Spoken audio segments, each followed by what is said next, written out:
This is Ohio old law prisoner Jason Goudlock, the subject of the feature-length documentary Invisible Chest, the Jason Goudlock story. And now, I'm making this recording today specifically. I want to comment on some things that Ice Cube recently spoke on in the media, as well as some of the unwarranted backlash that he received, for speaking his truth, which, is really my truth too, because, I'm in here, so some of the things he said are very real, they hit home, specifically pertaining to the Black Lives Matter movement. Now, I'm not, here to attack them or vilify them or nothing like that, but, after my documentary was made, after it went to the Greater Cleveland Urban Film Festival, I anticipated that I was going to be helped by, a variety of organizations, especially considering the climate at the particular time, with, George Floyd, the tragedy with his situation, Breonna Taylor. But, to my surprise, nobody really helped me with the exception of the San Francisco Bay View. I'll never forget them. They always, support my cause. But, I reached out to organizations, attorneys, I'm not, really going to even name their names. Like I said, I'm not trying to really, vilify no particular organization. I don't want to sound like, I'm that type of individual. But,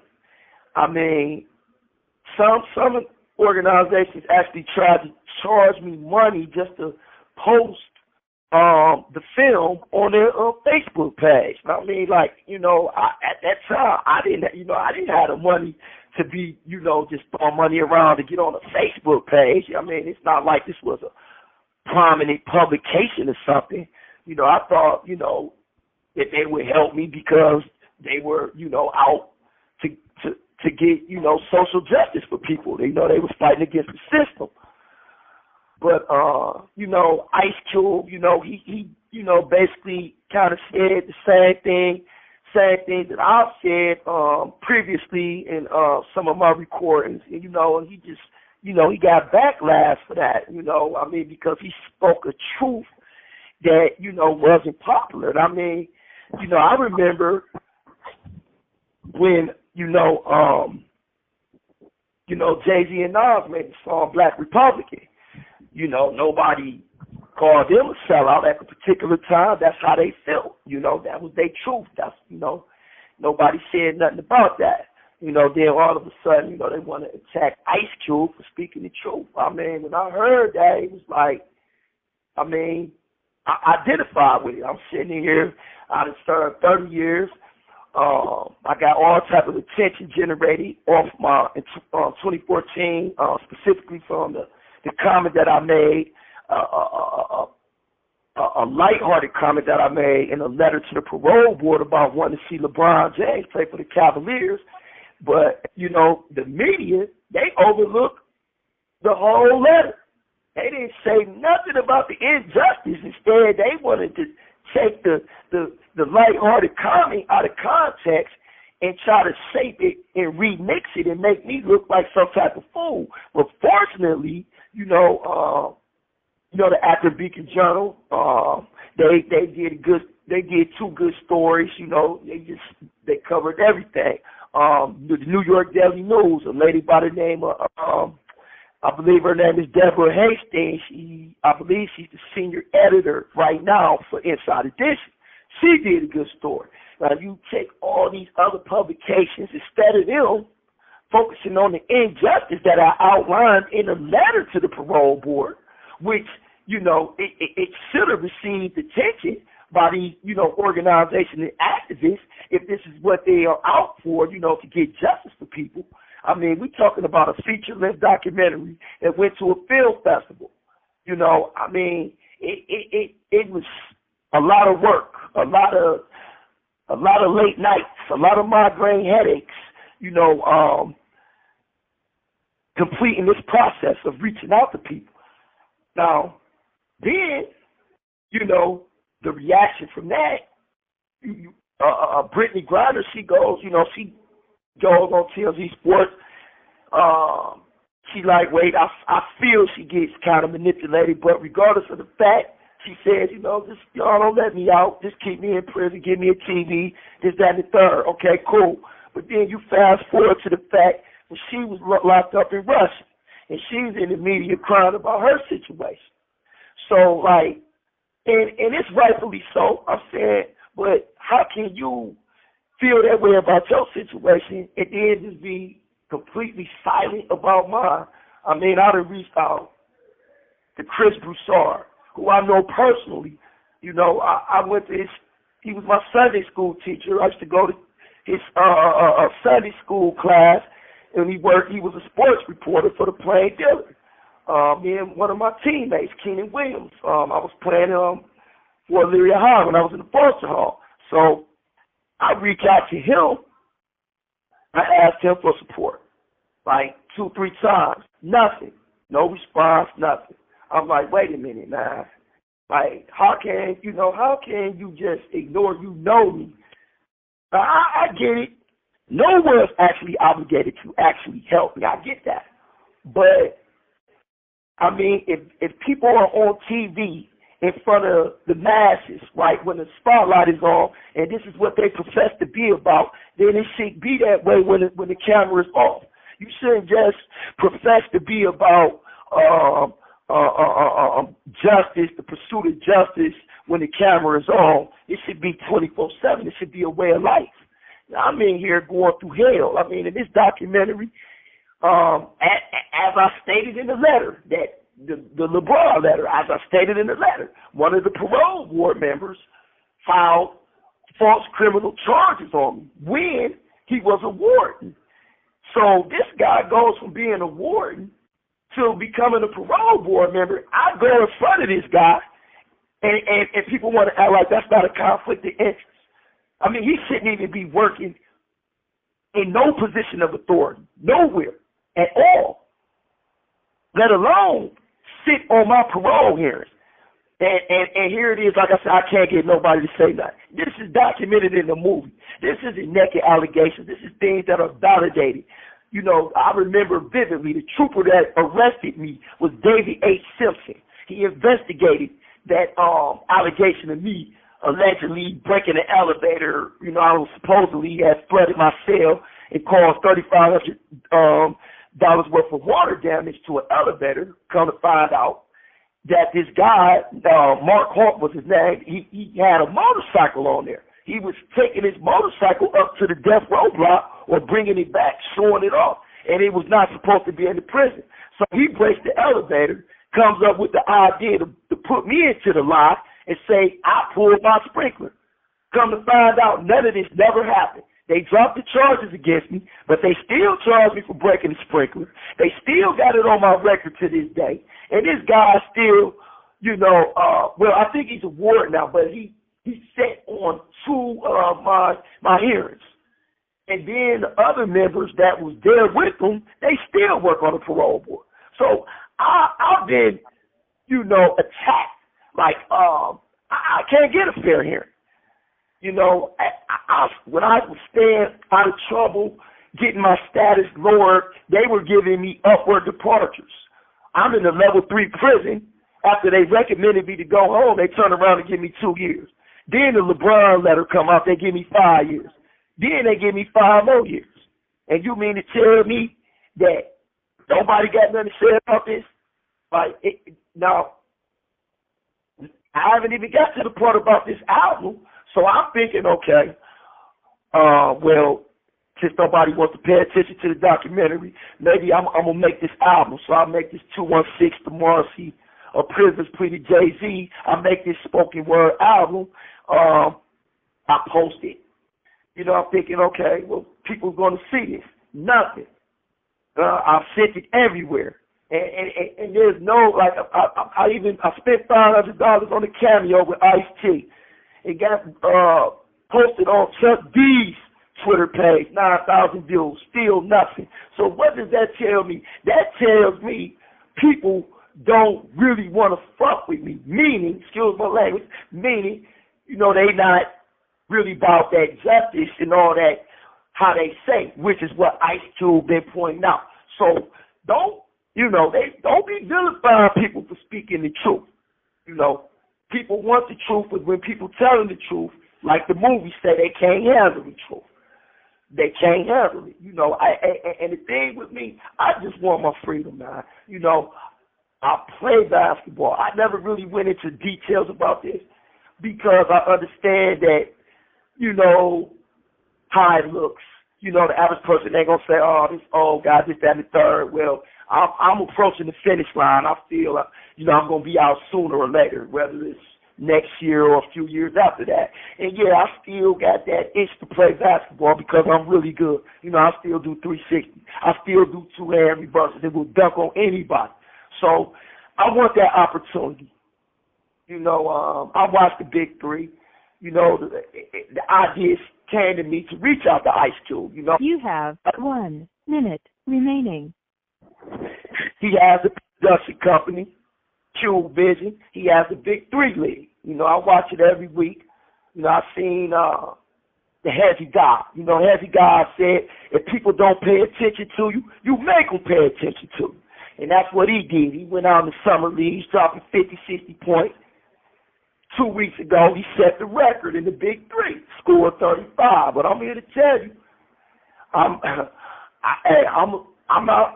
pretty good, man. I got hops too, man. I jump out the gym, so you know I want this opportunity. You know, that's something I'm still holding on to. You know, despite all these years that I've served and all this injustice that I've been through. You know, so that's why I'm fighting. You know, I'm fighting for me as well as others. I'm fighting for all the underdogs, all the people that's been wronged in this system. But yeah, you know, like I was saying, well, like, you know, like Hezzy God said, Ryan Carter, you know, he said, you know, people don't pay attention, you make them pay attention, you know, so you build your own platform up, and in essence, this is all that I've been doing. You know, I'm not no internet trolling, and I'm just God, I want my justice, I want my freedom, you know, and I'm going about it the best way I know how to do it. I'm using what I got, you know, my mind. You know, everything is a manifestation of the mind. So this is all I'm doing, you know. So, you know, I might not have millions of dollars at my disposal, at least not right now, but, you know, I'm just trying to build my platform up and get my justice. It's not, you know, I'm not just trying to be the bitter, enraged convict, you know. I want my freedom, you know. I've done my time. I didn't even do all of the robberies. That's another story, you know. We'll get into that one day. But I'm locked up for robberies, you know. I've been in here since '93. You know, I want to get out, use my platform, go play a little basketball, see what I can do with that. You know, speak to the youth. You know, and use my cautionary story, you know, as a way, you know, to help others. I mean, this is what people say, you know, we're supposed to be doing in this world. This is what people say that they're about. You know, well, here it is. This is something I'm trying to do, and it's like I've been shunned, you know. So, like I said, you know, I'm trying to use the sport of basketball and my skills. You know, matter of fact, you know, it's a lot of doubters. I understand, though, my cellie, I had an old cellmate back in the day, my guy named Ray Austin. You know, he boxed. He's from my hood. He boxed with my guy Big M, my brother Donald Ray. But he got out and he fought Klitschko, man. He wound up getting a title shot in Germany. He lost, but I mean, you know, I was able to witness up close, you know, someone coming out the joint and taking a dream and manifesting it into reality. Now, he didn't win the belt, but, you know, he still was a success. You know, I put him up there with Bernard Hopkins. Bernard Hopkins was incarcerated. I've seen, matter of fact, in the Jet magazine, the same prison he was in, they had a big, gigantic mural of him in the gym, So, things like this, it can be done. Some people, they going to think you're a little crazy, delusional, but even Mike said this, you got to believe in yourself to the point where it might come across as being delusional, but this is, you have to internalize that belief and let that fire just burn like a nuclear reactor, man, inside you, and don't let nobody extinguish it. So this is where I'm at, and I just want the opportunity, seeing is believing, if I can't get any support, from the mainstream, media, that's why we got the cameras of the world. It is what it is. I want to get it in Ohio. That's all I want to do. I want to get out this Ohio prison, and I want the success that I'm striving to get, so I can use my success, like I said, to help others, because that's what it's about ultimately, man. Giving back, man. I'm not perfect. I did some wrong in my life. I'm not perfect. I'm incarcerated, for doing wrong. But at the same time, I'm not scum of the earth, and I'm not a slave. There's no way I should be in here 30 years and I'm getting set up and lied on. It's hard it's hard enough to get justice, just walking a straight line. And when you got, people that's in the system who's supposed to be the good guys working against you, that's going to put you at a severe disadvantage, and I'm fortunate to be able to be in the position that I am today, to be able to have a little bit of evidence to, show that everything I'm saying is valid. People should not be in authority, positions of power, and abusing the way they're doing. Come on, man. If you want to be Johnny Law, the good guy, whatever, be that person.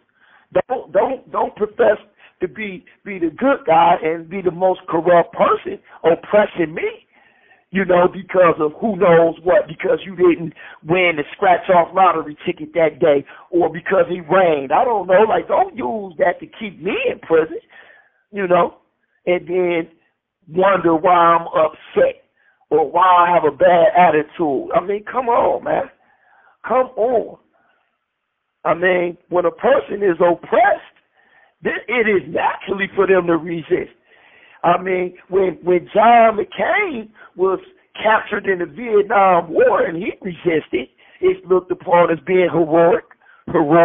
But, because I'm a prisoner, what I'm supposed to it's supposed to be open season on me because I broke the law in 1993 as a juvenile whose brain wasn't even fully formed and developed.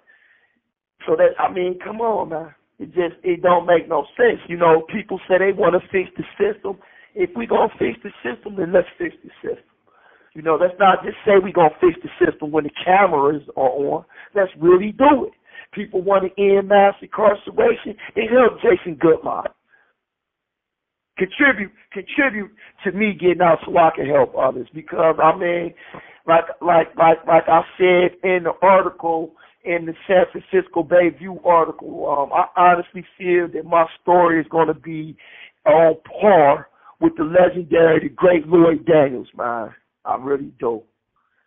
If you don't know about Lloyd Daniels, I suggest you Google him and read, check him out, man. It's a very, very, very inspirational story. I got that type of fight in me, and I just want the opportunity, to showcase that, and utilize it, in the world, man. Not as somebody that's, locked in a cell being over incarcerated for absolutely no reason. I mean, Charles Manson co-defendants just got a parole. John Hinckley shot Ronald Reagan. He's on the street. Didn't do nowhere. He didn't even do as long as me. I mean, come on, man. I done did longer than Mandela, but he should have never been in prison for nothing. But I'm just saying. Come on, man. Right is right. Wrong is wrong. You know. I've been punished enough. But it is what it is. Shout out to Cameron, man.